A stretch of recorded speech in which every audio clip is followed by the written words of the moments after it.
Shut up and sit down.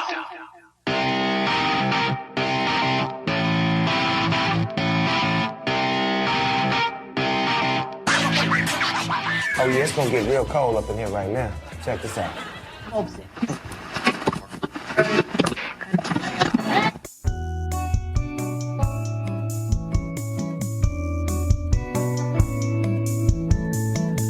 Nice day to get on our bicycles, take a ride down to the park, pedaling up and down the hills, birds sing and dogs they bark.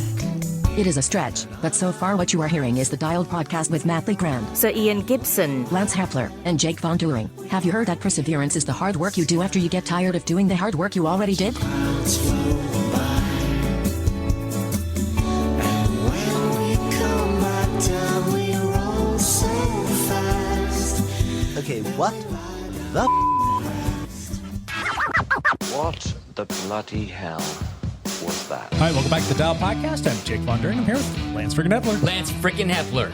Frick you, you frickin' frickers. Frickin' live. Frickin' live. To his right, Sir Ian Gibson. We all bow during this usually. We always Take a knee. I'm here. That's all I can say. All right, now you're gone. And finally, last but not least, Mr. Matt Legrand. What's up, ladies and gentlemen of the internet? You guys look fan-frickin-tastic. Way to go, gentlemen. Way to go. Yeah, it's good times. Happy belated Christmas. Happy belated Christmas. And last podcast of the year. Last podcast of the year. It is, what's the date? The 27th? December 27th. Stuck in like a time vortex. It's like I've lost the sense of all like days and time, and I have no idea what's going on. I swear I've been getting crap for saying Happy Christmas. My family's like, we say Merry in the US. Merry New Year. Is that what they say in England? Happy Christmas? I don't know. It means the same thing. That's trading places. Did we talk about that in the last podcast? So good. Cool. Anyhow, my Christmas was awesome. I'm just going to say it because Was it? All my kids were home. All their partners were with them. We all got to spend a couple days together. It really... There were no fights. There were no blow-ups. There were no breakdowns. What's going on with the new house? Have you been working on the new house? My girls have moved out. Actually, everybody left like the day after Christmas, and I sat in my room and cried. Were you like buck naked? Like, I can do whatever I want. Well, I'm happy. I was happy about that. But yeah, it was such a good like 3 or 4 days with everybody home, like all my adult kids and their partners, and we love their partners, and they're all good people, and they're just fun to hang out with. And we play Quiplash, if you know what that is, and it's just a rude game that you play on TV and make really bad Anyway, it's a fun game. People probably know what Quiplash is. Some people do, but we just had a great time. So I'm just really happy that I have my kids in my life. They're just made everything awesome. Yes, my daughters have moved into their house. They're all set up. They have moved out. They like it? They love it. They're right there down in Washougal. It's a great little spot where they're at. So nice. Exciting. Not too far from home. Not too far from you guys. They're like 10 minutes from our house. Yeah. So no, not too far. Not it's far enough where they'll, that they'll drop their dog off every day so that we can dog sit when they go to work. Perfect. Is that what's happening? That's what's happening. Which is fine. Which is great. Yeah. Yeah. That's awesome. Sorry. Is that your back pedal? Yes. Anything that you'd like to backpedal there? Any biking? Did you do any biking? I biked way too freaking much. I'm doing this stupid Rafa Festive 500. Yeah. I do it every year, and I am at 488 kilometers as of this morning. So I've couldn't push out that last 12 Ks. I ran out of time to make it here on time. So, yeah, I'm really close. I will probably do an outside ride today to try to pull this off. I have ridden outside a couple of times. So break down the rides that you've done so far. How many outside versus how many inside? Let's see. I have done 2 outside rides and... Oh my gosh. Yeah. 1, 2, 3, 4 inside rides. So there was one day I did 2 separate Zwift rides. Gotcha. Since Tuesday. Just 3 separate. Out of curiosity, the 2 outside rides you did, what was your average speed? My average speed You know where yesterday. this is going too, by the way, but I do. My average speed yesterday, I did 74 miles in 4 hours, and my average speed was 18.3 miles per hour by myself. pretty good. Yeah, it's good zone 2 stuff right there. That was just kind of cranking along zone 2. The other one was at night, looking at Christmas lights, and that was like 17 miles an hour. That's still pretty fast going at night looking at Christmas lights. Yes.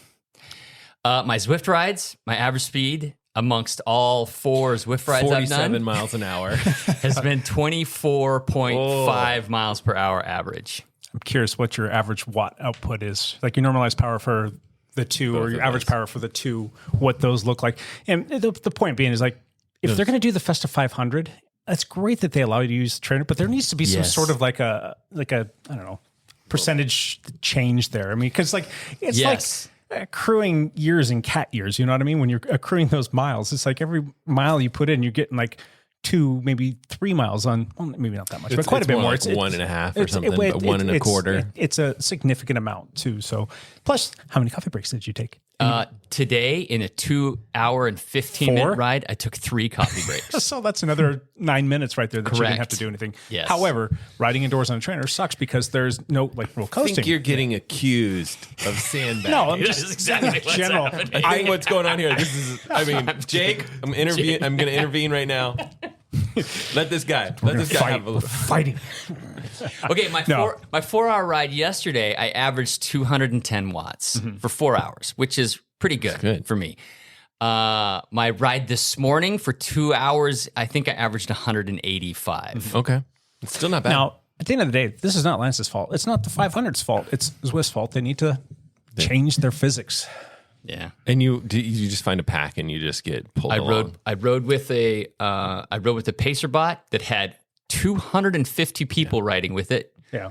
On Tempest Fugit. They don't always go on Tempest Fugit, and it's dead flat. Tempest Fugit is dead flat. So you average 25 miles an hour. You can sit in at 190 watts and do 25 plus miles an hour. It's a fantastic workout. I don't know. Whenever there's anything to do with like competition or like trying to like achieve like something that has some sort of like quantifiable like result to it, and it's involved with Zwift, I'm like, I'm not in. I'm out. Except for now, there's this Rafa 500 thing. It doesn't really have any sort of real value. It because loses you get its- a digital badge now. Well, remember, you used to get like a patch or something You used to get an actual patch they would send you. and a discount code. Yeah, or you get a discount code to buy something from Rafa and a digital roundel now, whatever the crap that is.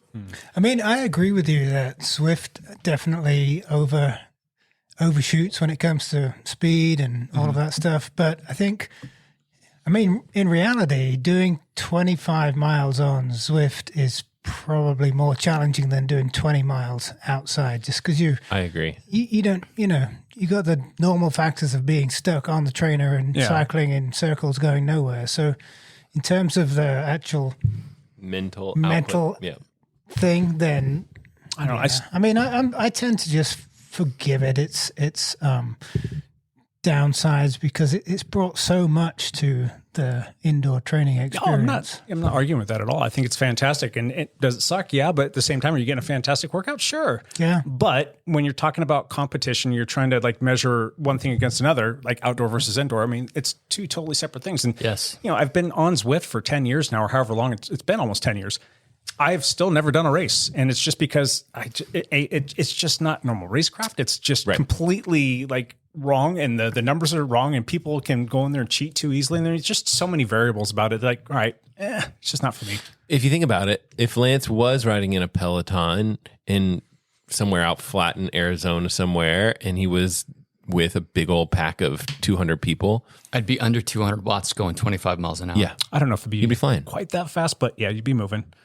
It'd be a lot more stressful. I mean, It would be more It'd be stressful. a lot more stressful. I'd be much more engaged than I am. He probably would go down. so your 75-mile ride that you said you averaged 18.8 or 9, whatever. 8.2, Or 18.2. Okay, so if you were riding with a group of people, you probably would have been a mile and a half an hour faster on that. Yes. So If I was with- if you're minding your P's and Q's, trying to stay in that zone too. I was trying to keep it flat too. So Another thing about the discrepancy with Swift mileage and so on, and the power. So we established last week that you end up your FTP is generally quite a bit lower on the indoor trainer. Yeah. So what that does is it kind of skews your metrics when you ride outside. You know, Feel like all $1 of my million bucks. outside rides are like, oh yeah, and 250 TSS. Mm-hmm. Well, that's because of that difference. You know, it's True. between because my FTP is set to my trainer FTP. So it'd be when I'm riding interesting- outside, it thinks, my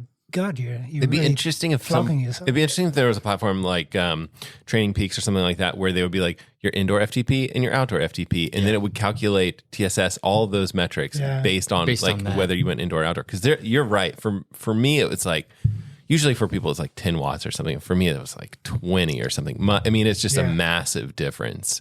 For indoor riding, I'm weak-minded. I think it really comes down to that. Like I get on the indoor trainer and I'm like, check out. Yeah. And just soft pedal all the time. And I try and do a workout and I'm like, no. Well, riding outside too, like one roller, I can hit 800 watts fairly easy just trying to go up a roller and keep my momentum going. On Zwift, I'm not getting over 350 watts because You're like, woo, 400. Whoa, look at that. right. Look at me go. So it's just different. That real world feeling of keeping your momentum and your speed going. What do you than ride what at you're home? doing. What's your indoor setup? I have a Zwift bike, Zwift bike? version Yeah. 2. Okay. Yeah. Kicker bike. Kicker bike. Yeah, Pardon yeah. me. Not a Zwift bike, a kicker yeah. bike. Wahoo Kicker. Cool. Sweet. I love it. It's treating me very well. It makes it really easy. We hijacked your back pedal. You want to finish up? Oh, no, that's it. This is the best What part. else was there? This is what I like about podcasts when they just kind of go off into the ether. And we are very good at that. I like it. It's my favorite part.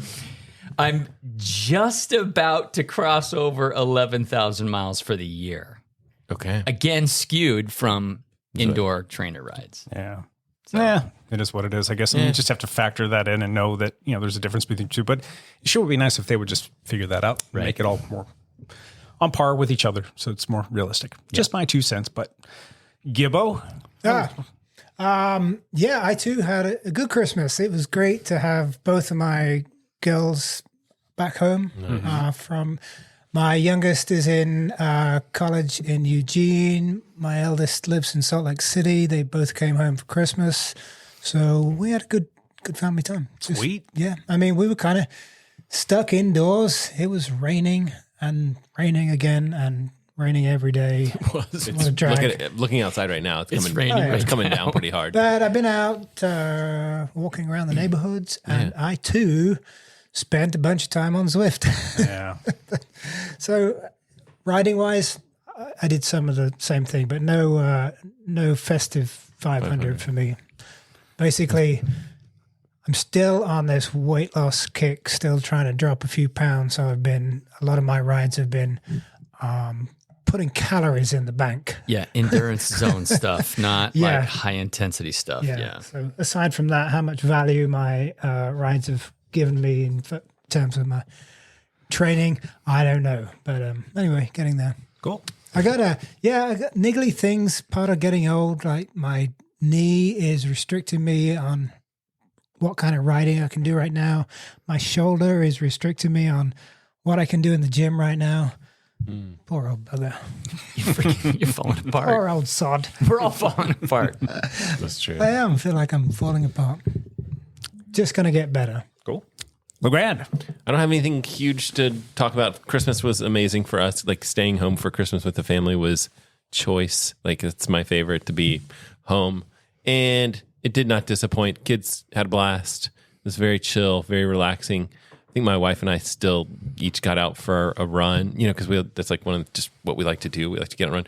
One of the things that we do, one of our family traditions is to do a Christmas scavenger hunt. So we went out the Christmas Eve night and went around and found 50 candy canes and, all the things that we put on our scavenger hunt. We do something similar. Do you to that. really? It's not a scavenger hunt, but we'll get in the car to go look at Christmas lights. And we'll usually drive around for 30, 60 minutes, somewhere in there. Yeah. And I'll put out there, what's the over-under on the number of Grinches we'll see? Okay. Buddy the Elves, and just so on and so forth. We'll try and come up with some obscure things. good. We'll just drive around different routes, and that just gets the kids like really tuned in. They're looking everywhere because everybody's trying to win this competition because they're cool. calling their shot. So it's a lot of fun. Yeah. So we had fun. We made hot chocolate and then we went out on the town, if you will. And then otherwise, I've been on Zwift a couple of times. It's been good. And don't think I've ridden outside, but running on the trails all the time, and probably just like a single swim. I'm basically swimming like once a week, which is not that good, but it's something. So did you? And I'm coaching swimming. Did you get socks and underwear for Christmas? I got socks. I got cycling gloves that I was really excited about because they're like nice, thick, solid, like Castelli cycling gloves. They're nice. Oh, nice. I got socks. Or I think there's like the thing that I needed socks, and I got socks, and I basically picked out the socks that I wanted. Which here's the thing: I think like socks is the perfect Christmas gift. That's my 2 cents. As long as they're white and arrow. I own 0 pairs of white socks. 0. Yeah, Anyway, go for it. yeah. So Christmas was awesome. At our house. Sweet. Jake, did you get anything cool for Christmas? Did you get any camera stuff? I did not. I didn't really. I mean, I generally don't really get much for Christmas. Right, exactly. My kids though all kind of pulled up some money, and they got some because my wife and I, we go to a lot of like sporting events, games. My son plays football in the fall and into the winter, so it's kind of gets cold and wet and out there. My daughter plays soccer year round, which is like it can get pretty foul out there, and it's always kind of a challenge sometimes to stay warm because you're sitting on the sidelines for an hour and a half.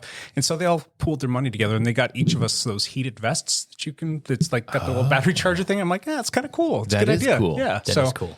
Put that on underneath some of your clothes and stay even warmer. Dude, that's actually I haven't seen that. That's cool. Pretty slick. So, but outside of that, I don't really get too much. Right. And I don't want anything, to be completely honest with you. I like to You already have what you want. Yeah. Yeah. If I need something, I'll go get it. I kind of bought stuff and then like just had my family. Like I got a monopod, which I haven't had before. Okay. And I got I think sometimes my wife just grabs stuff that's like coming and then like what is this? All right, just wrap this up and put it on the tree, like not knowing what it is. Yeah. Like this little they have those batteries, but you can plug them into the wall. I don't know what they call them, but like you can put it into your camera, and it has a cord that comes out and goes directly to the wall. Oh yeah. What do they call that? It's like a dummy battery. Yeah. Yeah. Something like Did you get one from Small Rig?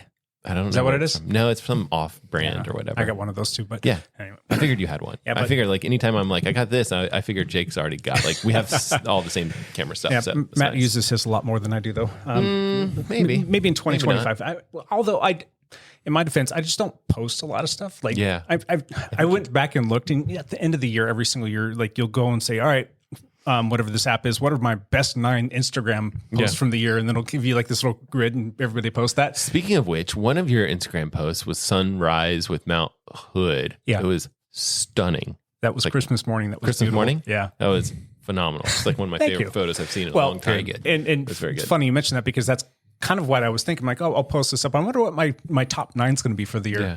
Oh crap! I only posted 5 pictures this year. I can't even make a grid. So I don't know. Maybe I got to get to work and post a bunch of pictures over the next couple of days. So yeah, you could do it. But you can at least get to 9. Yeah, and but going back to the Christmas question, like I don't really get much. My wife and I, we don't buy gifts for each other. We'll usually like once Christmas is said and done, we'll maybe like go out and get something for each other, like that we want, collectively. And that could even be like a trip somewhere or something along those lines. We'll kind of like just treat ourselves. Yeah, if you need something, but I don't need anything. But my Christmas is around Black Friday, Cyber Monday, that time of the year. And if I need something, that's where I'll usually just jump in and find the deal and get what I need for myself. So, my own personal Santa Claus. Yeah, perfect. Yeah.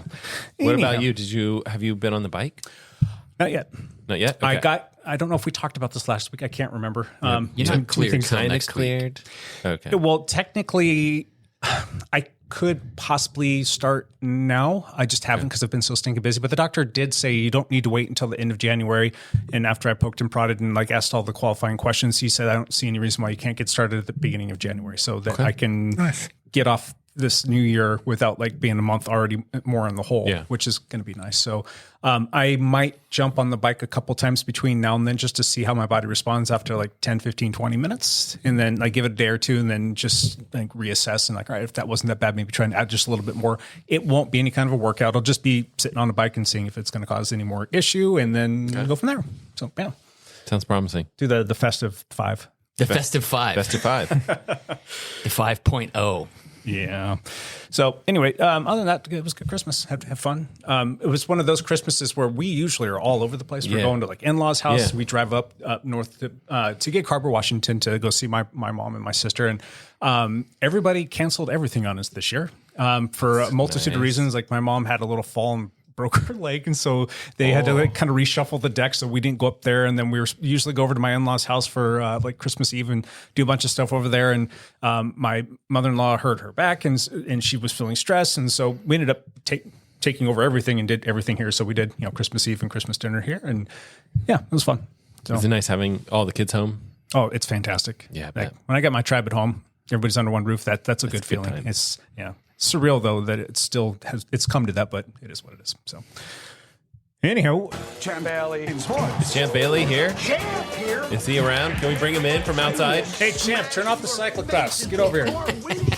And then take your mother Dorothy Mantooth out for a nice seafood dinner and never call her again. Yes, Never Champ call her is again. here. I'm never calling her again. Yes, there's lots of racing. We are in the midst of the cursed period in Belgium, which means a cyclocross race almost every day. So the big news is that Matthew Van Der Poel has begun to line up. Wait, how are my predictions doing that he wasn't going to win every race and that Wout has a chance?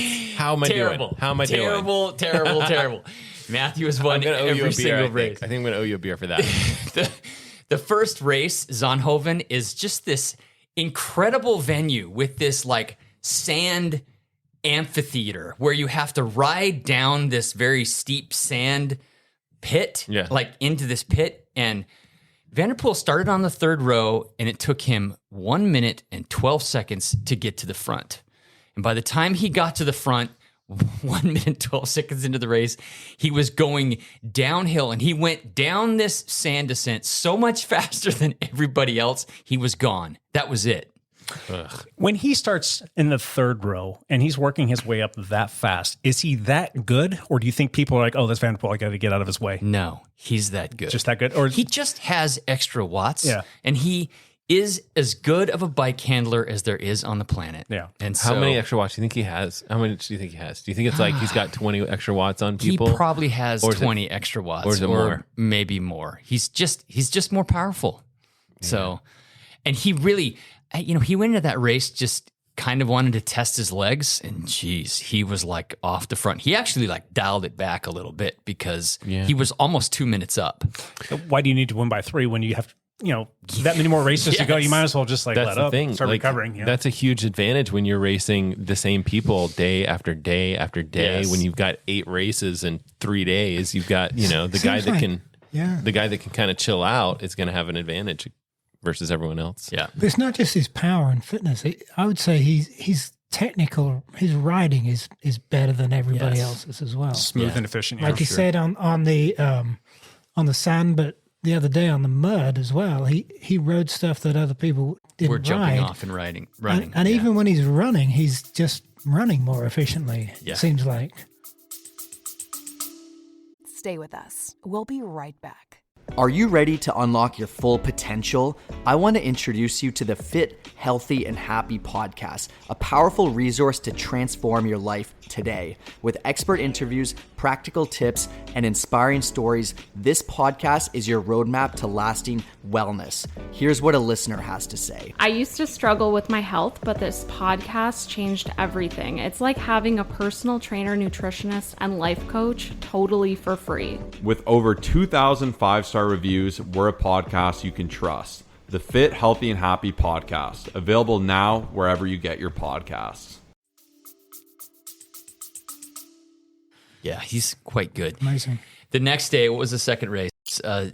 Mole, Zilvermercross. I'm sure I nailed that pronunciation. Nailed Don't worry it. about it. But in Don't this you worry. race, he sat in for 20 minutes. He waited till lap 4, but he'd like sat in like third place until like lap 4, and then he just like turn on the engine. He did. He literally put in like a 30-second gap in like 30 seconds. in like a quarter mile.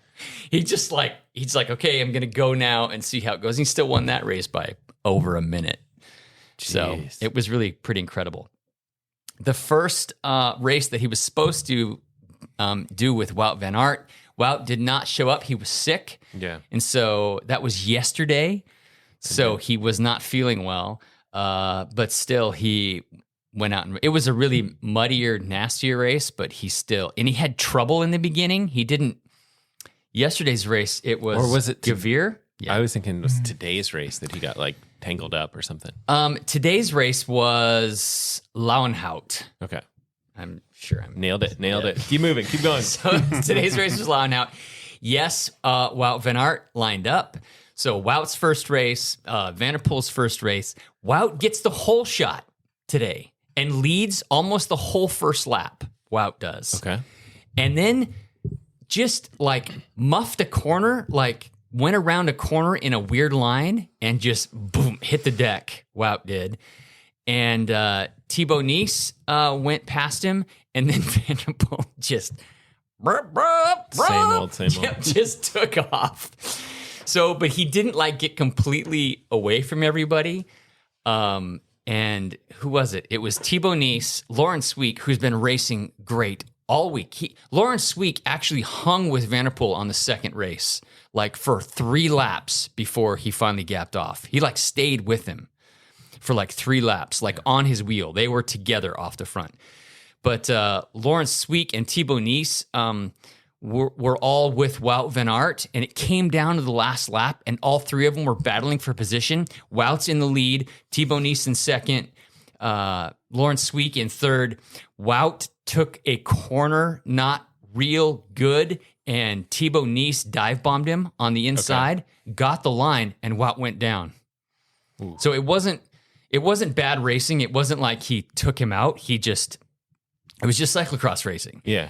So it's really good to get that kind of detail about the race. So I really don't have to spend any time at all today in front of the TV. Yes, anymore. I completely ruined it for you. You haven't watched the race yet. Ian hasn't watched the race yet today, and he likes to watch the race. I like how he's like, "Don't tell me what's going to happen." We're like, "You're about." But you could add in some more detail though, just in case. You'll probably there's some subtlety that you'll see something would otherwise miss. What you did miss is yesterday Van der Poel showed up in his orange Lamborghini, and today he showed up in his black Lamborghini. So that's what you'll be able to see. So anyway, Van der Poel won again. Is he sponsored from Lamborghini? Maybe. I don't know. You know what's funny? Wow, I noticed that Van der Poel does not race with a computer or a watch. Most everybody keeps with their watch on, or they don't use bike computers because they're swapping bikes, in the pits. But they usually use a watch. And Van der Poel just has a Whoop strap, so clearly he's sponsored by Whoop. Yeah. He's probably got some kind of implant that broadcasts telemetry to his pit crew. Today, on like the 7th lap, his Whoop strap like popped off, and he didn't want to lose it, so he grabbed it off the ground and put it in his mouth. And he held it in his mouth until he passed the pits. Mid-race, stops, picks up the Whoop, throws it in his mouth. Yeah, and he's got it in his mouth until he gets to the pit, and then he throws it to his pit. Oh, my Lord. Wow. So Whoop got some TV time today. Except for people are going to be like, that Whoop strap won't stay on. It won't stay on. I'm not getting that thing. It's just funny that he doesn't like ride with a computer or a watch at all. And I noticed he does still wear a Whoop strap, so clearly he's sponsored by Whoop. So anyway, I don't know. That's all I got.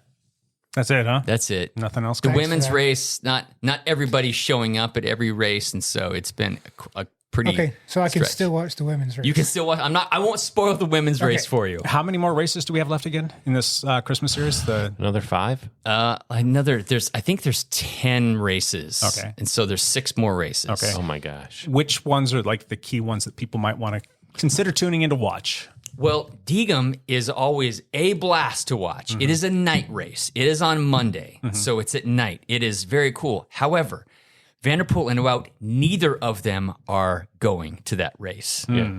So I don't know if it will be as popular to watch because neither of them are going to that race, but that is an exciting race to watch. I think the organizers for Diegem are desperately trying to come up with some show-up money. Yeah. to lure one of them out there. To lure one of them to come. Well played. They're hoping they can get Wout to come because Wout's only doing like 4 races. Yeah. But he missed his first one because he was sick, and so they're hoping they can get him to Deagon. Yeah, there you go. And just out of curiosity, too, if somebody wanted to go watch these races on the old television, right? Where's I a good almost hit spot? you up. I was like, I need It's links, confusing. Lance. I need links. It is. Yeah.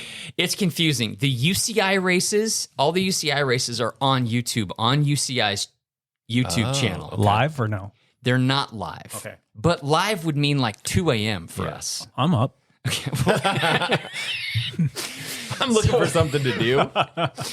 So usually by 7 or 8 in the morning, they've posted a 3-hour video that has both the women's and the men's race in it. All right. So that's kind of good on UCI. But the other races, the Super Prestige, I believe you can get those on YouTube, but you have to wait several hours later. Today's race, Lauenhout, is an exact cross race, and those were shown on Max. Okay. So if you have Max, it didn't work on. It was supposed to be on Flow Bikes, but it was regionally blocked out. So it was on Max. So yeah, it's kind of bouncing back and forth. I have to look every time. Where do you go to look?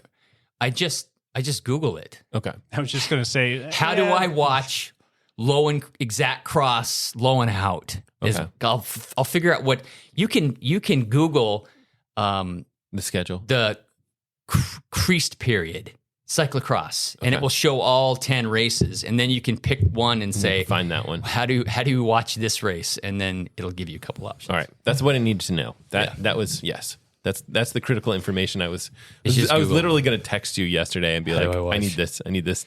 Where do I go? Mostly YouTube. Because it's when I'm on the trainer. It's like you want to just have something to. Yes. Yeah. Which is that's why I was riding on the trainer this morning, because I wanted to watch this Lowen cross, or this Lauenhout race, which was on Max. It wasn't even on YouTube. Still. Yep. That's good. I got Max. I can use that. Champ out. Anything else? Any other transfer news? Any cycling other than cyclocross? Cyclocross is the thing right now. Yeah, cyclocross is the thing right now. Definitely a quiet time of year. Quiet time of year for everything. Yeah. Good stuff. Thank you, champ. Yep. Chain mail, babies. Chain mail. Oh my gosh, babies, brothers, guys. Yeah, that was weird. However, couple things on that note. There was it We Spoke thing. I'm going to turn this music down just a little bit. It came up last week. Like, hey, what about that for a name? So we're kind of going back and forth. The People Spoke. We got a lot of messages about people saying, no, keep the chainmail. I like We Spoke, but we're going to keep the chainmail. Okay. However, there is one caveat to that. It's going to get a slight modification now, because something made me fall off my chair laughing my ass off when this person sent in their little quip on this thing. And it was, stick with the chainmail. It's already a phrase, so it's easy to remember. Unless you want to use electronic post office, a.k.a. EPO. EPO. As cyclists, if you don't use EPO, are you even trying? As a podcast, obviously. So we're going to do the EPO chainmail. EPO chainmail. That's what we're going to call it. The electronic post office chainmail. Oh, that's perfect. The EPO chainmail. The EPO chainmail. A listener who sent that in from Portland, thank you very much. We greatly appreciate that. And I do thank you for the chuckle. I needed that. No joke. I needed that right then and there. That was pretty funny. Then we had, I'm going to turn this down just a little bit more. Oh, okay. So we've got a listener from Idaho that had a question for Lance. And the question is, he basically said, I know that Lance has been using Trainer Row for quite some time and recently changed to another program. How about a recap of how structured training helped him and what the shortcomings are of the indoor trainer? There's a lot to this question. It's a lot longer than I was thinking, and the music even ran out on that. He does a large variety of cycling and racing, and since it's winter again, with many of us indoors, listening to his experience has been helpful. I recently purchased a Wahoo kicker and started structure training with Trainer Road, and I'm enjoying your podcast while I'm sweating indoors. Keep up the good work. So, nice. Did you catch the question in there? The question is, there's way better things to listen to than us. Did you switch away from Trainer Road? I did. Almost a year ago. But you're using, I can't remember. It's like the cycling coaching platform. I can't remember the name of it. FastCat. That's right. I'm using FastCat, which is Frank Overton's program. So Frank Overton is a very well-known cycling coach. He is Phil Guyman's coach. Okay. He's coached a lot of different athletes.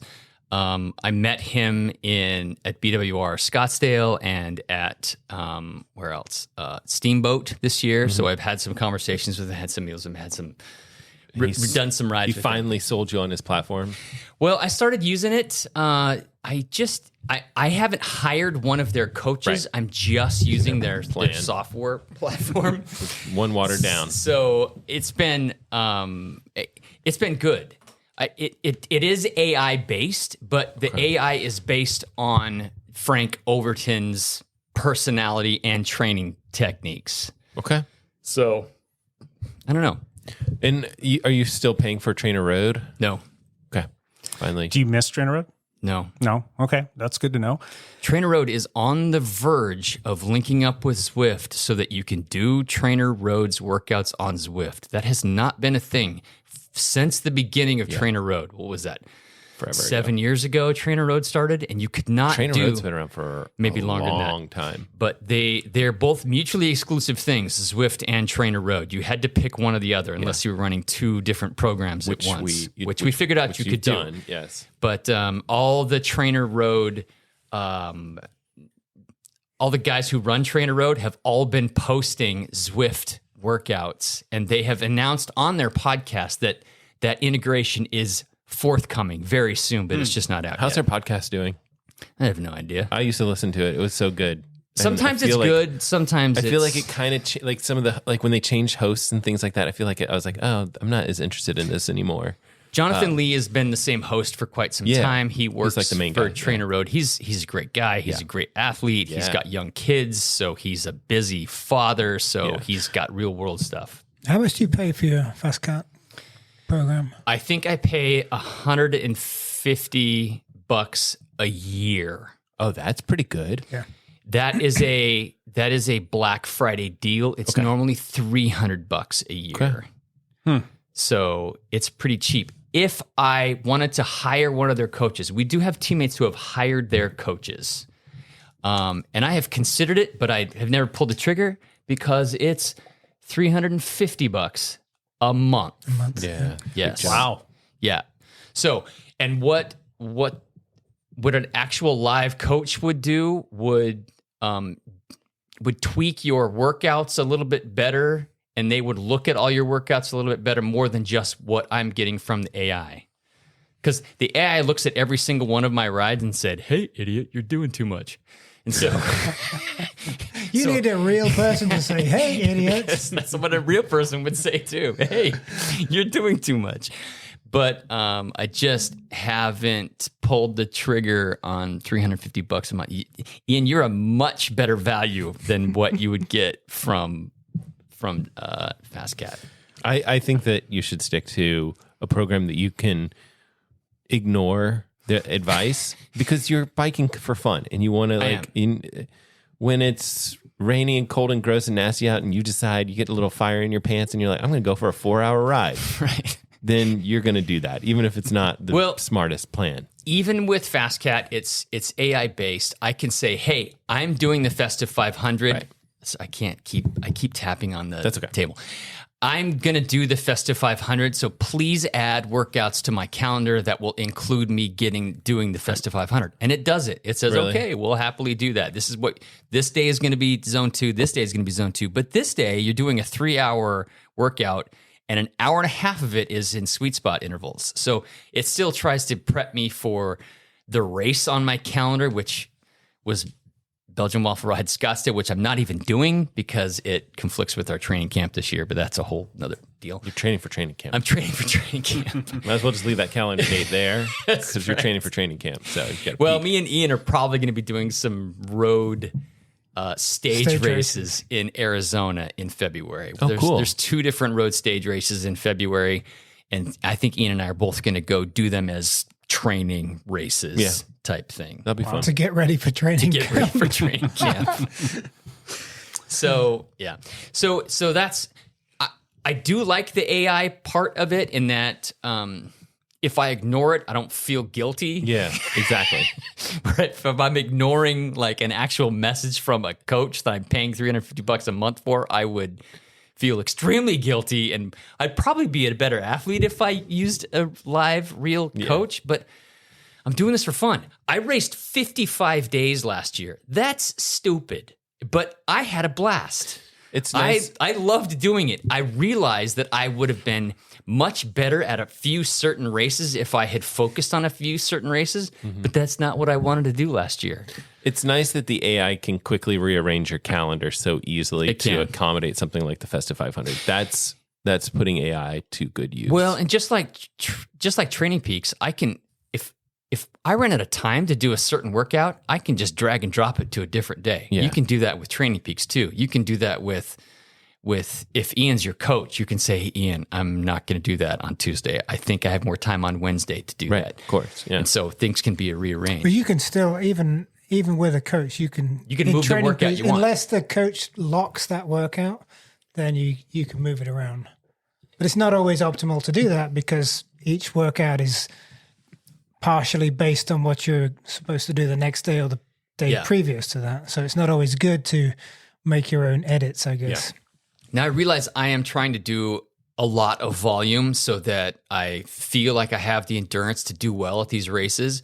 But I sign up for these training plans so that I have workouts scheduled that are progressive, get progressively harder, that have sweet spot work. And then as the race season starts, it has more VO2 work and sprint work.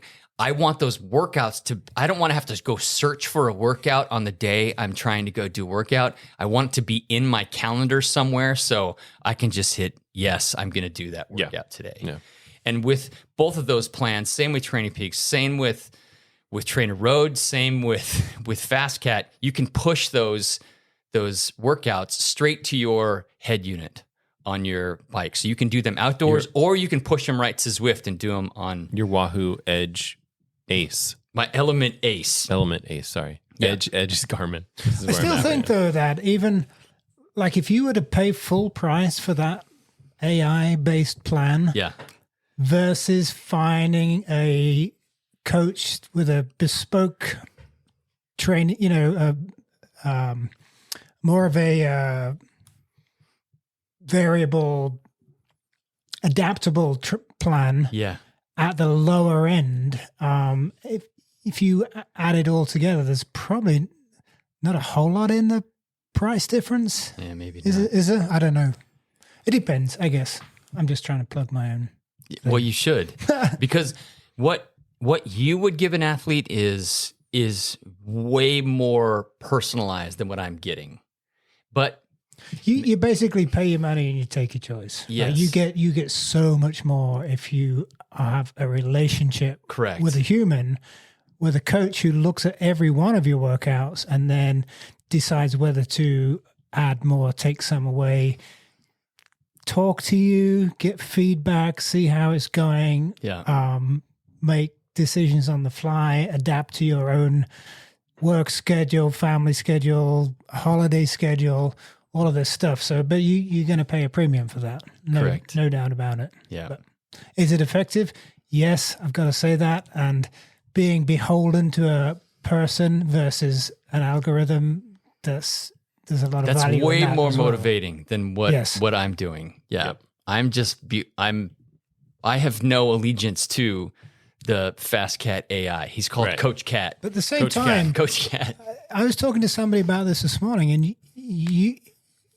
you have these goals and this focus, and you know where you want to get to, and so you have your own discipline. It works for you because you follow it largely, mostly, and you have a strong motivation anyway. You don't need a cheerleader every day you go out to ride. Like you'll go out and do a ride in the pouring rain for 3 hours like you did yesterday. Some people that haven't got that much motivation. So there was nobody on the road yesterday. Yeah. No, all to yourself. Yes. Got this place all to myself. Did I answer the question? Nailed it. One of them. There was a couple questions in there. So okay. How about real quick, just very concise. The next part of it was how about a recap of how structured training has helped you with your training for all of these different disciplines that you like to do? Well, it clearly by doing the structured training in the right times, like I do a lot of sweet spot in the fall and winter, knowing that it will build my aerobic engine a little bit quicker than just doing other types of work. And so that I'm more prepped for those early season races. I have a very important race, but I'm going to do 4 or 5 races before my first very important race, which isn't until March. And so that helps me early doing that structured stuff. Gotcha. And then what about the shortcomings? I'm guessing that this is with respect to the training programs, but what are the shortcomings of doing these workouts on the trainer? It's just way freaking harder on the trainer, especially if you've ever done a very difficult trainer session in erg mode on the trainer and you start to die in erg mode or can't hold the wattage. Yeah. You guys know what I'm talking about. It is spiral. It is, yes. I'm sure there's other nicknames for it. But death spiral is about right, where you just quit. It's the trainer's trying to keep it going at a certain wattage and you just can't push the watts anymore. Yep. And it goes from 80 RPM to 60 RPM to 20 RPM and you fall off the bike. You just have to stop completely. It's not pretty. Yeah. So you sweat more. You can't quite do the same watts on the indoor trainer. Those are the issues I have with doing them all on the indoor trainer. It's just harder. Yep. It's much harder. But if you're in a cold part of Idaho, that might be your only option. Although Idaho is sunnier than just make sure you get your FTP set up right and just try and push through and keep building on it. Don't get discouraged. Just keep building on it, and you'll come out the backside pretty stinking strong. Yeah. So, and if you do those, sometimes you do those interval sessions on a trainer. It's easier mentally. You don't have to focus as much. You just sit there and do them. Whereas, unless you have very simple sort of, I don't know, like say 3 by 10 minute FTP sessions, which you can do out on the road, no problem. But you need long, flat stretch. You to need do that for sure. And if you don't have that nearby, you hit one like sustained downhill, it's really hard to keep at threshold. You hit one really steep uphill, you can't stay at threshold. You're going to go over threshold. It's really hard to be at threshold when you're sitting at a stoplight. Correct. Or you hit a light. You got to find those spots. Yeah, so doing those on the trainer is much more effective. Yeah, for sure. Gotcha. All right. Oh, that's good. Good feedback there. We have another question, though. Okay. From a listener in Joplin, Missouri. Listener writes in and says, how in the world do you stay in zone 2 on a group ride where everyone's FTP and watts per kilogram is almost certainly pretty different? Okay, that's the easy answer is you don't. You don't. It's not a perfect science, but there's a lot of ways that you can manipulate that to your advantage based on whether or not the group rides a lot faster than you're able to, or if the group's riding a lot slower, and everything in between. You can kind of play with that. Go ahead and tell them, Lance. You just have to gauge it. And hopefully if you're in a group of 7 or 8 people, last Saturday, it was advertised as a zone 2 ride. We did 60 miles. Everybody's at a different point in their training program and everybody's at a different point with their FTP. And right now mine is a little bit higher than some of the guys that I was riding with. So I sat on the front for like 90% of the ride last Saturday because I knew that would be the right effort that I was trying to do. And everybody else were kind of stacked up in line behind us. If we started going up a hill and my wattage was a little too much for everybody else, they just trailed off. And once they trailed off and I got to the top of the hill, I stopped. I just stopped and waited. Or I turned around and rode back down to the last person and rode up with the last person. Mm-hmm. So that's the trick and I think you naturally start to gravitate towards people who have similar abilities as you do. Mm-hmm. Mm-hmm. So when Jake is fit, if he's riding zone 2, I'm riding sweet spot. I'm pushing way bigger watts to stay with sweet unless I'm on Jake's wheel, and then it's okay. It just means we can't ride side by side because we're working 2 different systems. But then Jake senses you're on his wheel, and then he ups the wattage. He ups it even more. Correct. Right. Top of zone 2. I'm sorry. So you just kind of you start to gravitate towards people who have similar abilities, and then I ride with those people more often. Mm-hmm. Cool. Well, I think you pretty much nailed Okay. that. A little fun fact about Joplin, Missouri. I've got a friend of mine who was like one of my best friends growing up, and our senior year of high school left where we lived in Southern California and moved to Joplin. Joplin? Yes, in Is Missouri. That who that is? No, and he just went there for his senior year of high school, and then ultimately ended up moving back here. And then while he was there, I think he was on. Well, I know he was on the same football team as Grant Windstrom. You guys have no idea who that is, but like he was an absolute legend in college. Played for University of Nebraska, which is my most favorite college football team. And then he went on to play for the Seahawks, if I'm not mistaken. Okay. I think so. And well, he played for the Rams and the Seahawks, and he was like a renowned defensive player. So I don't know. This person probably knows. Maybe even knows him. Who knows? But it's kind of a cool thing. But I saw that. I'm like, hey, I've heard of that town. Never been there, but I still only think it's our friends and family who listen to this podcast. Hi, Mom. Thanks for listening, Mom. I would say hi, My Mom, but does I not don't think listen to she's this. My listened mom to one does of not them. listen to this. I think I've told my mom that I've got a podcast going for like almost 7 years now, a couple of times, and she still forgets that it even exists. I have a large number of family members that confuse the fact that I have a podcast in the YouTube channel. They're like, how's the podcasting stuff going? I'm like, oh, you mean the YouTube channel? Yeah, they don't know. Whatever. It's all the same, really. It's all the same. So anyway, there was a few other questions, but it was mostly not questions. It was just like, hey, thanks for the podcast. So we appreciate that feedback and telling us to keep the chain mail. One person did make a comment that they picked up on the fact that there was an ad that was spliced in There it. was an ad last week. Yeah. So I pushed something just to try it out. And I thought I was going to get this like sample thing to listen to see how it would go. And I was expecting them to send me an email, but I guess it inadvertently just turned it on. So it just was kind of in there. So I don't know. And it was an ad for another podcast. Yeah. Which is not uncommon. So the way that this works is they bring people to you that you can like say, yes, I want this to be a part of our podcast, or it's not. We just set that up and we just had one option. I'm like, oh, let's just check this out. I thought it was in like kind of like tested out phase. I didn't think it was actually going to load in there. And then I don't know. Then I haven't gone back to play with it. Probably get a lot of advertising for like old man ointments and a lot of things. I can imagine lots of things like that. I got some salves and some body creams. We make our own ads. We're already, we got this. Not for nothing. We just might, because we have that. We have that option. We can add some ads in there. It could be fun. So anyhow, all right, let's move on. Our topic for this week, it's the end of the year, and it's just one of those, that time of the year where, everybody and his brother's doing the like, what's your goals for 2025? And that will be kind of an undertone here, but I wanted to ask a question of you guys. Like, what did you learn from 2024 and how is that going to affect your 2025? And then subsequent to that, what kind of goals are you going to be setting that might play off of that? So I suck at climbing. I need to lose 15 pounds, but that's too hard at my age. So I'm going to suck next year at climbing too. There you go. Truth.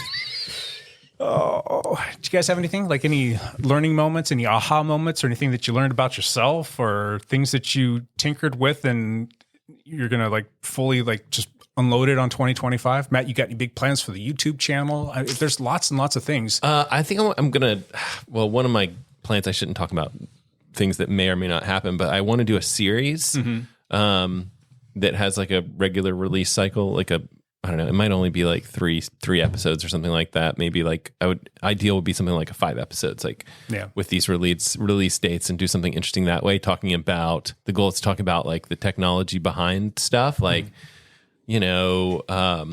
batteries, like kind of a deep dive on batteries, or a deep dive on GPS as a technology, like history of GPS and how that you would be exceptional at that. I think it'd be really you would fun. do really well. And not only would you do a good job of explaining it in a very thorough and concise and entertaining way, the graphics that you would come up in, the way that you would lay the video out there and show it so it makes visual sense, I think you'd do awesome. I think putting together that stuff and the way I want to do it, it's just going to take a massive amount of time. So I don't know. That'll probably hopefully that happens next year. I'm guessing it'll be February timeframe if I can get to it. We'll see. That's something that's really fun that I've already got, like the whole, like the one that I'll probably start with is the GPS technology and the history of how it came about. And it's like this wild story about like, how some of the like how it became like this. It was started as military technology and like how that started, and then also like the switch where they were like, oh, we're going to open this up to the whole world. Like there was like this plane that like flew in the wrong spot and got shot down. Like it's just this wild story. So I'm excited about this like telling of a story as opposed to reviewing a product. You're going to get into like the alien technology that the government has been using and the slow trickle effect because they couldn't put it all out there at one time because it would blow our heads off. But that's why things have advanced. Right. Velcro, okay. right? Velcro alien too. technology, Exactly. of course. Yeah. Talk about the plasmoids out there right now that are giving us cool stuff. Jello, that whole food product. That's alien technology. Hey, how about this too? Before we get into all of this other stuff, Ian, do you want to get into like goals in general? And You've heard this a million times, and people are like, what goals are you going to set? And are you going to have any resolutions? I mean, I don't think we've ever really subscribed to the whole resolution thing, saying something that you're going to do because 99.9% of the time you fail at that. But it's okay to set goals. But you should probably take a certain approach to that. And we've discussed this before in years past, but a little refresh course would be good. So how would you tell your first of all, it's folks? I would say that it's probably one of the most important things when you're setting up your program or your program of racing, say for next year, or the things you want to achieve, is to lay that out. Exactly what is it? Where are you going with this? Right. So goals. Anybody that's ever been to a sort of a studied any business knows about SMART goals, right? So what are the SMART goals? It's I'm trying to remember. One of them is like the R is like realistic or obtainable, specific. There you go. Measurable, achievable, realistic, and time constrained. Someone's going to correct us on that if we're wrong. Yeah. But so please let us know. Specific is nothing too vague. I just want to get fitter next year. Yeah, what does that mean? Well, what does that mean exactly? How about something more specific? I want to achieve 4 watts per kilogram FTP. All right. Right? That'd be a specific goal. Measurable. That'd be a measurable goal. So you can actually figure that out. You get on your trainer and do an FTP test and see where you're at. So, yeah. Cool.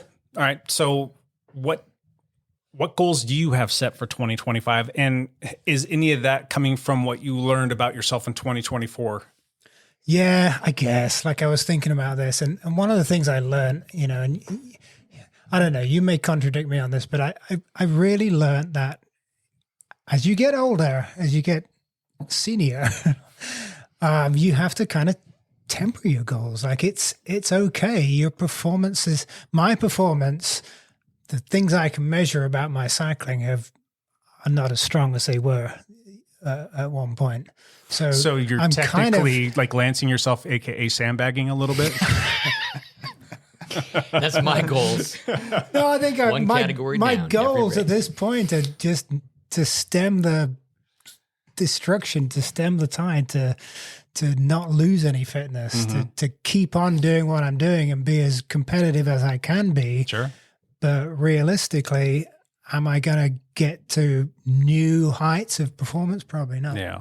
Well, I met you, I think we're coming up on 9 years ago, and you're faster today than when I first met you. Now, you were still kind of making your journey back into this whole cycling thing, but think of it from that perspective too. It's been almost a decade and you're faster than you were a decade ago. That's something to be said. Yeah, definitely faster than I was in my 20s, right? Sure. Because I work harder at it, right? And you're going to have a full year now of being fully retired and fully just going crazy on the whole training thing. So yeah, it's strange, right? So I thought retirement, and one of my goals that I put down, it was in, you set a goal in Strava, and I was going to do 10,000 miles this year. I haven't come anywhere close to that. Yeah. I figured this would be a major mileage year. And when I think about it, I'm like, well, what's the point? If those miles are not getting me anywhere, I'm just putting in miles for the sake of it. Then what's the point in that? Well, going back to the first part of the question, like what did you learn from 2024? A good question for you is, what have you learned about retirement with respect to yourself? Anything there that you're like, oh my gosh, this is fantastic, and this is what I've learned from that, or just maybe some takeaways from that? He doesn't do mornings anymore. I don't do mornings anymore. I love being retired. Yeah, definitely. I've got more time than I ever dreamt I would have. Yeah. I've gone on some great trips. We've been to Tenerife and Mallorca and to the Alps and California and all these things. It's been good. wouldn't be able to come here and do this podcast if I wasn't retired. Was there anything about retirement that you weren't expecting? Anything that kind of came at you for like, oh, that's a pleasant surprise, or maybe anything negative? Was there anything negative that came out of retirement other than like, I don't have as much paycheck money to spend on bikes. I haven't bought one thing for my bicycle apart from a chain and a couple of tires the whole year. So gotcha. Anyway, I think as far as goals are concerned, I do have goals for certain events. Like I want to come first place in the Gorge Gravel Grinder. I want to win again at PIR. I mean, those are goals, but I would argue that real goals should be your sort of personal performance goals, like the aforementioned watts per kilogram, or I want to achieve a certain body weight, or winning a race. There's a lot of variables that are out of your control. So much that's out of your control. So it's good to have a mixture of performance-based goals and objects like podium spots and so on. It's good to have those in, but just realize that there's a lot more that, like you said, there's a lot that's out of your control. Gotcha. How about you, LeGrand? Anything any takeaways from 2024 that will help you kind of shape your 2025? Nothing comes to mind specifically. There's a lot of life balance stuff with coaching and things like that I think I'm tweaking each year and getting better and better at. It's such a massive commitment, but I think that, each time you do it, you have last year to lean on. Sure. So there's all, for probably any of us that work in any field, right? You're you can look back at last year, you can be like, okay, next time this happens, next time I'm faced with this situation, I know how to handle it better. Yeah. So lots of stuff like that. As far as training goes, I'm pretty happy kind of just swimming, biking, or running kind of each day and enjoying it and not having super structured stuff.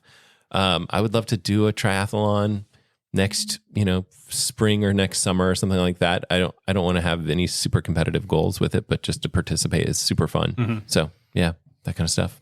So just more of the same kind of for you, and just make everything that you've been doing maybe just a percentage or two better, just to keep enjoying it. So yeah, you're kind of in the situation of your life where you're just super busy. I mean, you've got your work stuff, you've got your YouTube stuff, and you get to come up here and do this dog and pony show, and then you're coaching and family. Kids swimming is ridiculous. They're doing great with their swimming, so I'm enjoying that. Yeah, and it's weird coaching swimming. I'm coaching swimming this year.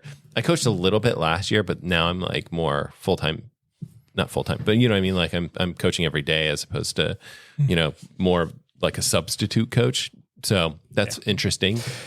So, and then the track program. So it's almost turning into a year round full coaching stuff. Some people will look at that. That's just too much, or you'll totally love it, and you're not giving myself enough time to train and do all the things. It's relative to the person, But at the same time, even for that person that's saying that I'm going to focus on more of the training stuff, you're going to blink your eyes and that time is just going to be gone. I mean, your kids are going to be gone doing other things, and all of a sudden you're going to have all the time in the world, and you're going to miss that. And if you were busy training 10, 15, 20 hours a week, you're going to miss out on a lot of these opportunities. Which I've done, right? Yeah. Train for triathlon stuff was massive amounts of hours, and my kids were little, and I was like, oh, okay, you miss a lot of stuff.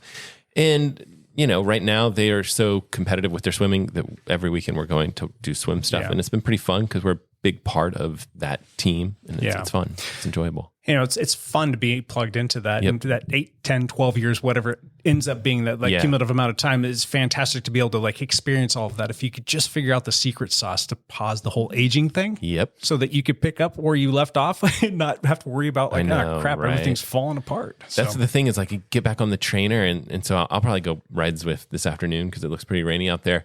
But it's you get on there and you're like, oh, my watts are gone. They're just you're like, did I lose 50 watts? It's insane how much. But this is part of having achievable and realistic goals, right? None of us are professional athletes here. You could say, oh, my goal is to work out 20 hours a week now. But hey, if you're a dad, right? If you're a parent, if you're having to go to work, if you've got other things going on, that's not a realistic goal. So keep in mind that we're amateur athletes. trying to do the best we can. Yeah, right? but you still do need to find that base minimum and be able to work off of that. Because I know for me, if I don't get 8 hours in a week, that I'm just not going to be able to achieve what I want to do. I can't commit to doing 15, 20, 25 hours because I've got too many other responsibilities in life. Exactly. I could do it, but all those other things would fall to crap, and you just can't do it. So you just have to find that little sweet spot. So for me, if I can, I know based on my schedule, if I carve out 10 hours, I can make that happen and the world's not going to fall apart. Yeah. So 8 to 12 hours, right in there is what most people, I would say most people, a lot of people can realistically do that. And as long as you make the most of that time and not just go out for another bike ride, then you can achieve those other goals. Yeah, it's relative to what your goals are too. Like if your goals are just to have fun and enjoy riding a bike and get fit while you're doing that, and you don't care about not specific the race enough. metrics, it could be. It just depends on the person. So, maybe they're going from nothing to something. So who knows? How about you, Hep? I've really struggled with deciding what my goals are for 2025. 2024, I had very specific goals in mind. I was trying to win that XC mountain bike series. I was trying to win the Oregon bar. Yep. And I had 4 really big events during the year that I wanted to be fit for. I was doing Unbound Gravel 100. I did the Oregon Trail Gravel Grinder. I did Steamboat. And I rode the White Rim in Moab on my mountain bike. So I had all these big things happening, and I have none of that next year. I don't have a big race on my calendar. I don't have one yet. I don't have a big national gravel race. Is there a reason for that? Do you think you experienced a little bit of burnout and you just felt like overcommitted? Or all my buddies who I go do these races with, none of them wanted to do it next year, and so I just didn't either. So you're just going to go wherever the wind blows you. Yes, that's right. That's Which correct. might work out. That could be fun too. Yeah, and things are changing with my mount. I realized last year, one thing I did learn from last year is that out of all the different disciplines of racing, I am best at mountain biking, which I wouldn't have thought that 5 years ago. I would have thought it was cyclocross, or I would have thought it would be crit racing, and it's not. I'm actually best at mountain biking. When you take all my skills and my attributes and what my power can do, that's usually where I kind of do the best. And so I've had 2 phenomenal mountain bike race years, and it's going to be harder this next year because I'm being catted up, which I need to. I can't sandbag my entire life, although I've been trying for a long time. So I'm not really sure what I'm going to do. As far as goals next year, I'd love to make a podium in one of those Cat 150 plus races. And I think there's a shot at that. But again, it just depends on who else shows up. Senior games? Senior games? I doubt I'm going to. I don't know. If Brandy goes and I'm going to be there, I'll line up and do the races. But I don't know about big races. Cyclocross, I had a blast this last year and had no outcome goals at all. None. It was just go have fun, race as hard and fast as I can. Every cyclocross race I did was just like a bonus race for the year. It wasn't like the focus of my year. And I'll probably do the same thing with that next year. I can't compete with the open category in the 50 plus field in cyclocross. There's just too many really, really fast guys, which is great. That's why we do this kind of stuff. So I'm struggling with my goals and my calendar for next year. So I'm not really. I think it'll work out. If you went to one of those races and your primary goal of getting on the podium didn't work out, what would be a secondary goal? What would you be happy with? Just don't fall apart in the race. So like riding a smart race. Yes. Getting off the bike and going, you know what? I executed that perfectly. Yes. It just wasn't my day to win. Somebody did it better than me. But if you executed your ride, you got your nutrition bang on, your tactics bang on, your equipment preparation bang on, you would be happy. You'd come away satisfied. There was a race last year. I did the Cactus Cup in Scottsdale, Arizona. It's a mountain bike race. It was a 40-mile mountain bike race. It was the longest mountain bike race I did all year. So that's a 3-hour race for me, which is a lot. And I got off to a fantastic start and tried to gauge it really well. And literally with 3 miles to go, I got caught by a guy. And he sat on my wheel through this like technical 2-mile section and then just blew me away at the finish line stretch. But I was completely proud of my race, even though he smoked me, because I couldn't have done that race any faster. That's at the limit of my mountain bike racing ability. 3 hours is a lot. And so for that to happen and walk away from that, and I think I was 8th overall. I wasn't even close to the podium. It was a gigantic field. There was like 115 people in that race, 50-year-olds in that race. So the fact that guy caught me, it was not like, it didn't destroy me. I was really proud of how that race goes. So if I can have those types of like experiences in racing all these Cat 1 races, then I'll be happy with my year where I feel like I execute things well. I don't make a dumb mistake, like don't eat enough calories during a long race. You're going to crash. There's crashes in mountain bike racing. That's just the way it happens. And I just hope I don't get hurt during those crashes and whatnot. So, or you look back and analyze your race. You look at the data and you go, "Holy poo-poo!" 280 watt normalized power for 3 hours. Yeah. I've never seen that before. Yeah. That's great. So that's another good thing. Goal. So I think it'll work out. How about you, Jake? That's a very loaded question. I always have like goals of things that I want to do, and I've learned a lot about myself this past year, believe it or not. And it's the one thing that I can boil it down to the most is how much I need cycling in my life. And it's kind of hard to like wrap your head around until you start to like just kind of sit there and like reflect on, not only like the things that you missed out on and the things that you wish you were doing and the fact that you're not able to do the thing that you love, but you start to think about all of the other ways that it impacts your life when you don't have that. And so I learned a lot about myself, not for the first time, because I've been through my fair share of injuries. I usually snap back from things really quickly. I mean, I broke my hip and I was doing 150 miles over 2 days, 3 weeks later after having 3 titanium screws put into my hip. And, I just bounced back from these kinds of things. And, it really kind of all started when I got hit by the car in 2018. And you learn a lot about yourself, but I was in such an acute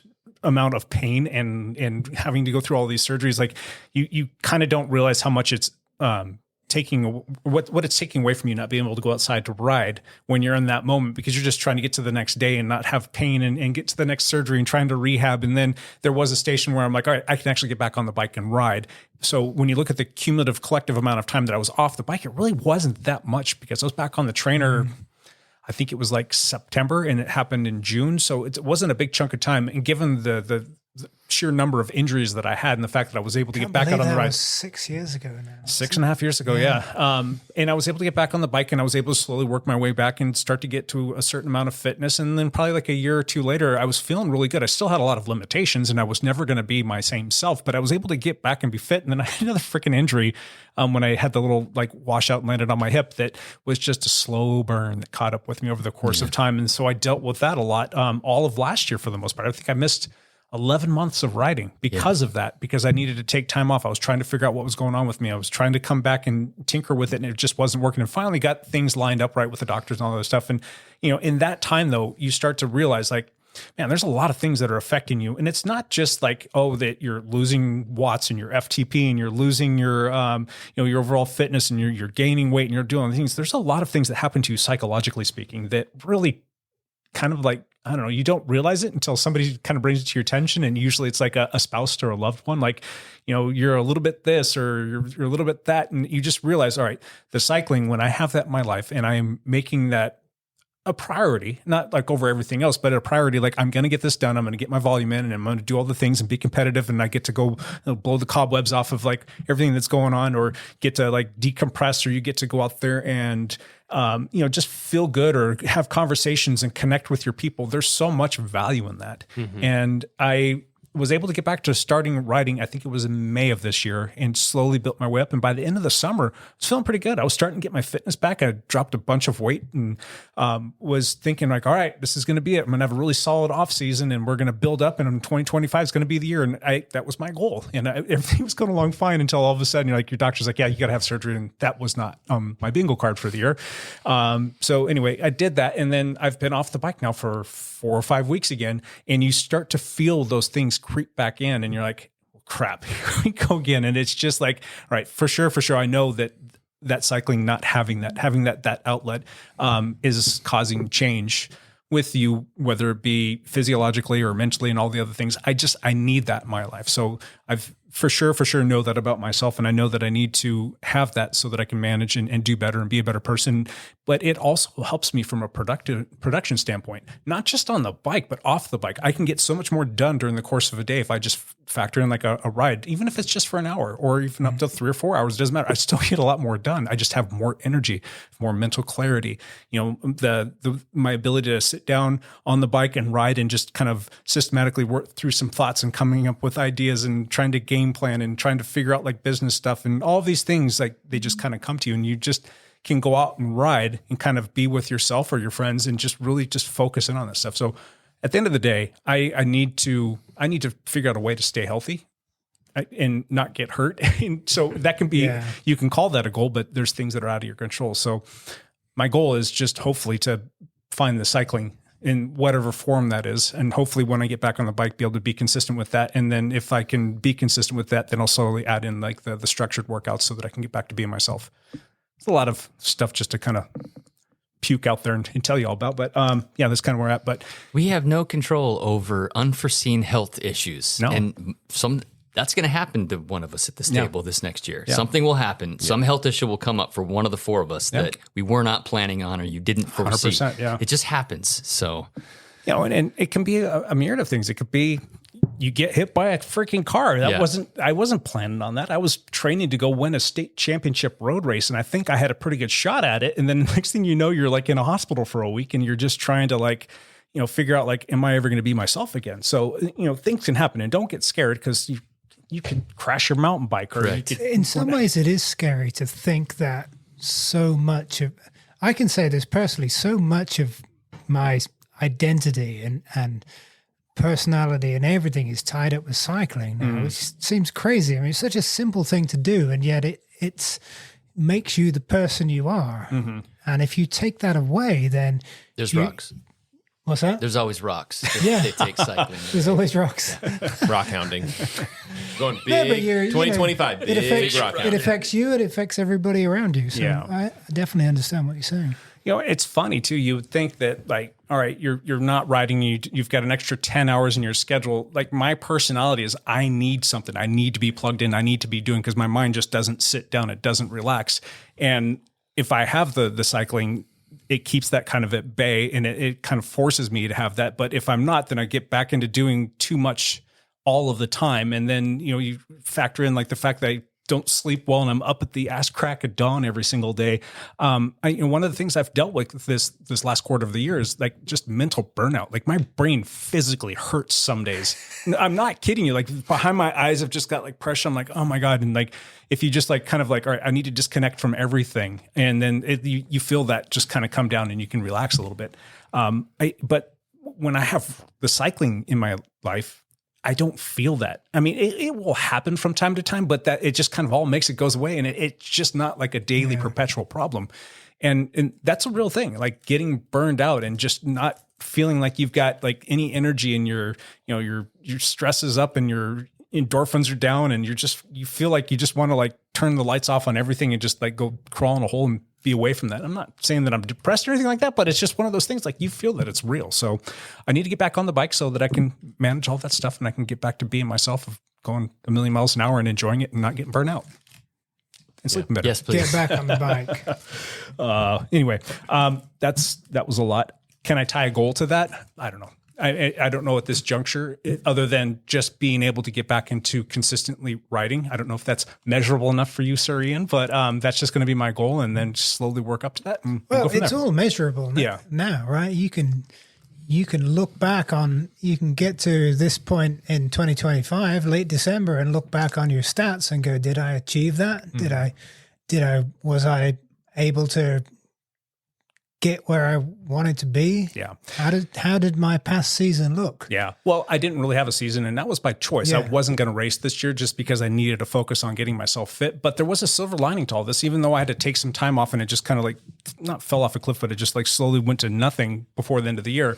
I can look back at that chunk of time from the beginning of May to September. And I looked at the fact like, all right, when I first got started, it was ugly. It was bad, but I just kept putting in the work, going out every single week. It was a slow ramp up, and I was able to get back to being relatively fit in a reasonable amount of time. Like, all right, that's easy. This time you were only off for 2 months. Last time it was 11 months, and you know what you need to do, and you need to work that in there. And you've got this one medical thing out of the way. It should be attainable. I should be able to not die at training camp if I'm able to get down there. Yeah. So, you know, that's maybe that's your specific goal, not die at training camp. Yeah.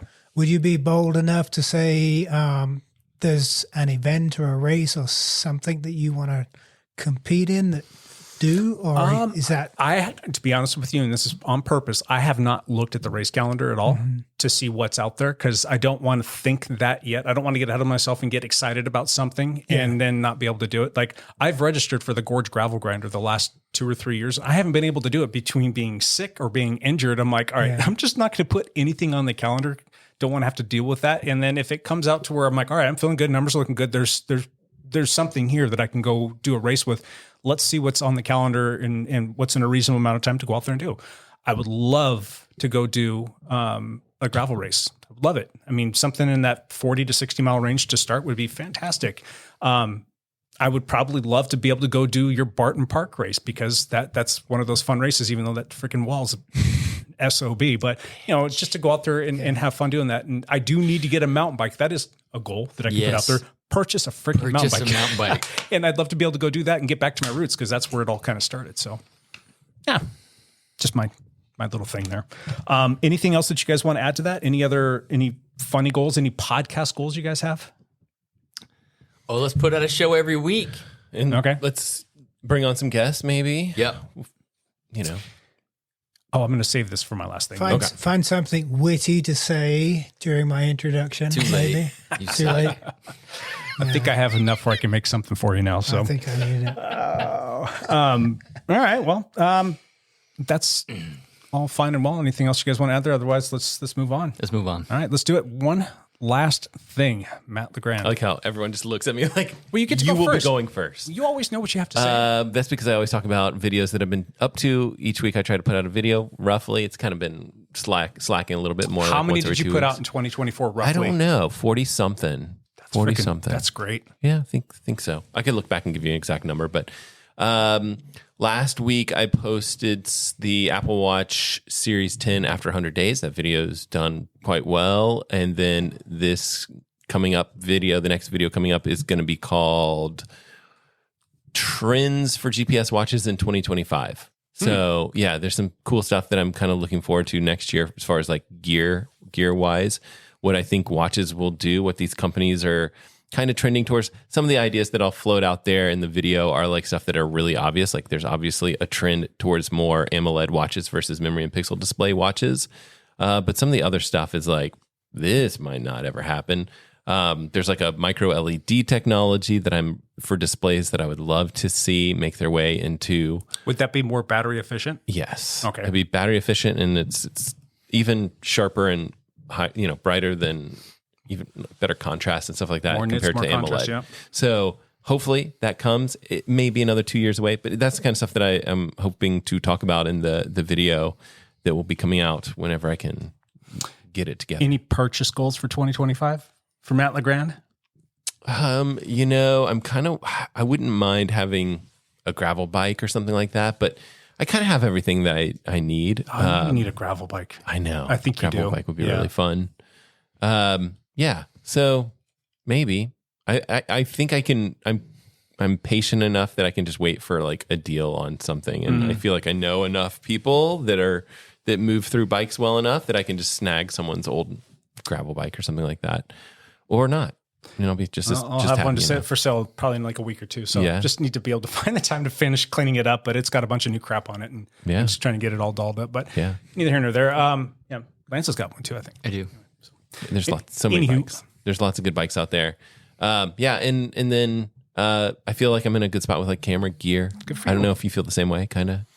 Yeah, there's always something else that you want. I love lenses because Me that too. can change things so much. And there are a couple that I'm like, I really wish I had one of those. I would love a good 50 mil lens because that's what I use for like all my talking head stuff. Mhm. I would love telephoto. We've talked about that. Mhm. Yeah, there's stuff that I would like to get, and then there's always new announcements of new products and stuff that I get excited about. Sure. So yeah, my action cameras are kind of getting old at this point. So a little bit. There's been, I don't know, there hasn't been like quantum changes, right? Well, I mean, I when we think first that started Insta collecting 360 gear, yeah, there was exactly. like there was new stuff every week that was like, whoa, this is crazy Yeah. big, and now it's not quite as much. Insta 360 and DJI are Doing good making the stuff. most advancements. I think that GoPro.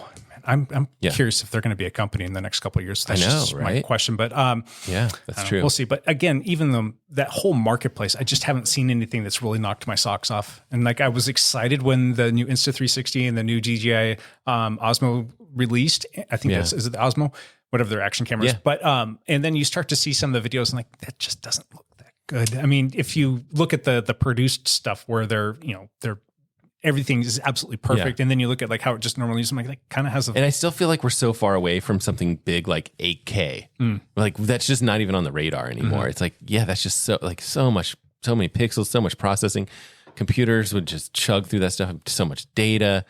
Having memory cards for all that stuff, it's like, oh man. But like that's kind of like the technology that I'm waiting for. So it might be waiting for the next like 5 years or something like that. Yeah. When it's like, then if everything's 8K, then my whole workflow would change, right? Yeah. Where that would be interesting to me. Whereas right now I'm like, meh, there's nothing big. I think the next DJI iteration might be my time to jump over to them. Yeah, If they can start doing things in 10-bit, and if they can get a little Yeah. bit better dynamic range and Yeah. better low light performance, that would be like chef's kiss right there. Yep. But- And I'm that's sorry. camera talk. I don't understand anything you guys just said.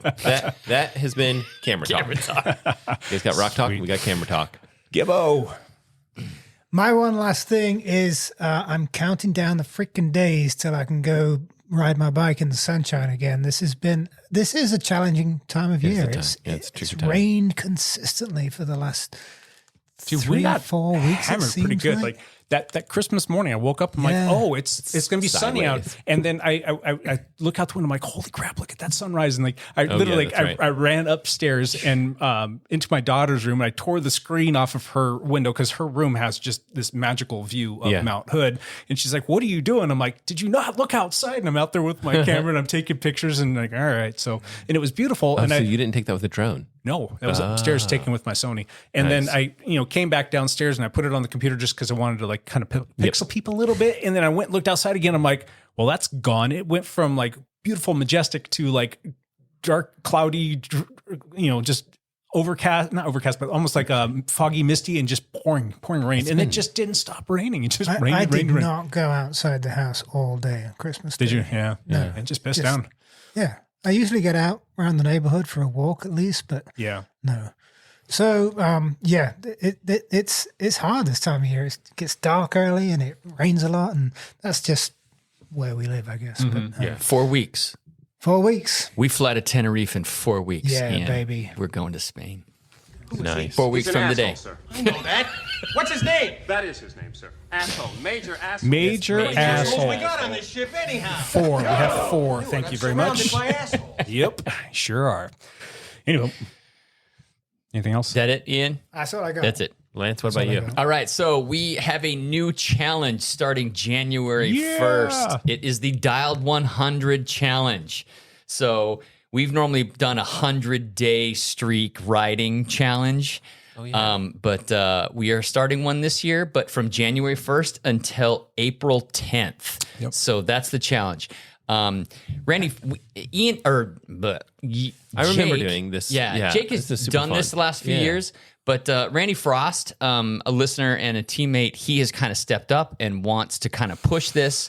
And so he's been bugging me about this, and it's my fault. I'm like, I'm all in. We're going to do it this year. And then I ended up not being able to because like time got away from me. I'm like, we usually start middle of August and we finish on Thanksgiving. That's what we've done several times. And then I'm like, all right, we kind of missed the window. There's not enough time to put this out there to everybody. I want to give them a minute to kind of like mentally prepare. I'm like, all right, we'll change the date and we'll have it finished on January 1st. And then I'm like, oh crap, I have to have surgery. This isn't going to happen. And I just kind of let it go. And then Randy's always asking me, hey, we're going to do it. We're going to do it. And then like, he just hit me up out of nowhere. He's like, hey, do you mind if I take it over? I'm like, yes, please. That would be fantastic. So he wants to start up on January 1st. January 1st. January 1st to April 10th, try to ride 100 days in a row. The rules are what are the rules?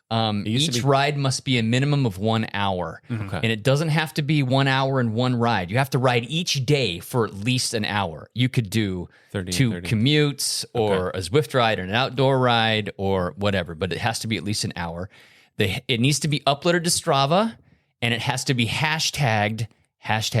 Mm-hmm. So put that into the description, #dialed100. It'd also be good to show that this is day 8 out of 100 or something like that. Yeah, we always did that. And just when you get to 100, stop. Just stop. Did you do take that a break. Stop. You did a whole year one time? Oh, he did like 500 days. Oh, yeah, that's okay. 501 days in a row. I must forget, like...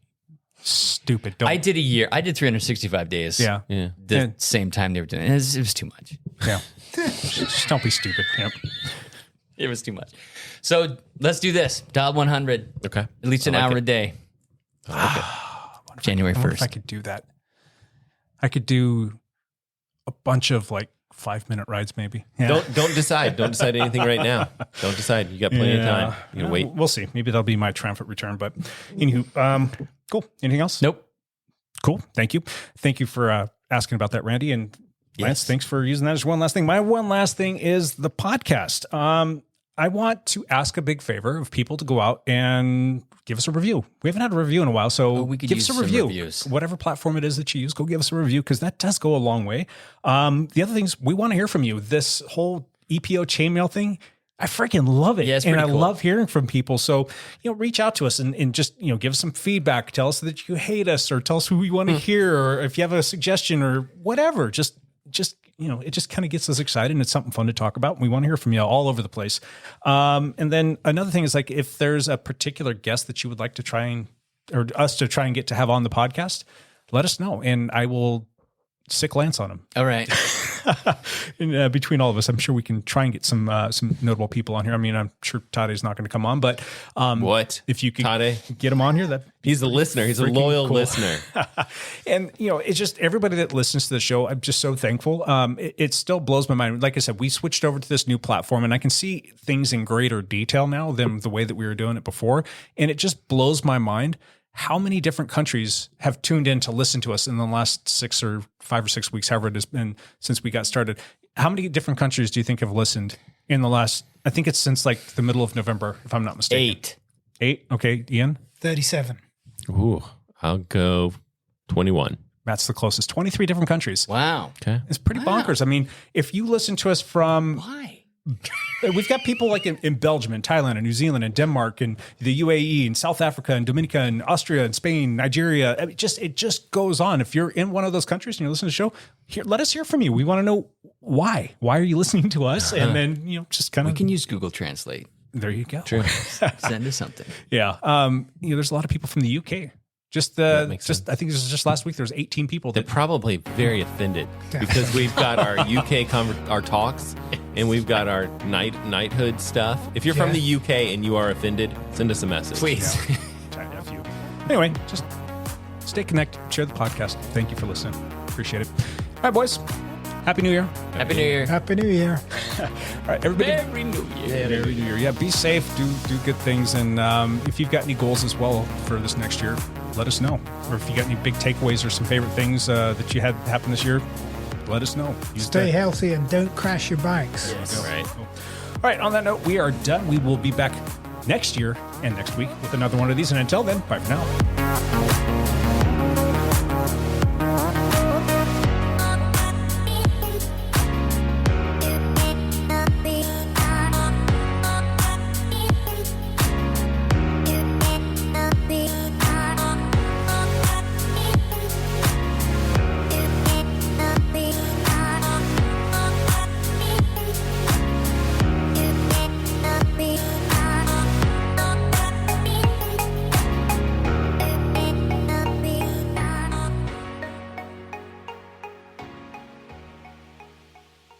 Finishing that 5K was the hardest thing I have ever had to do. While I eventually puked my guts out, I never puked my heart out. And I'm very, very proud of that.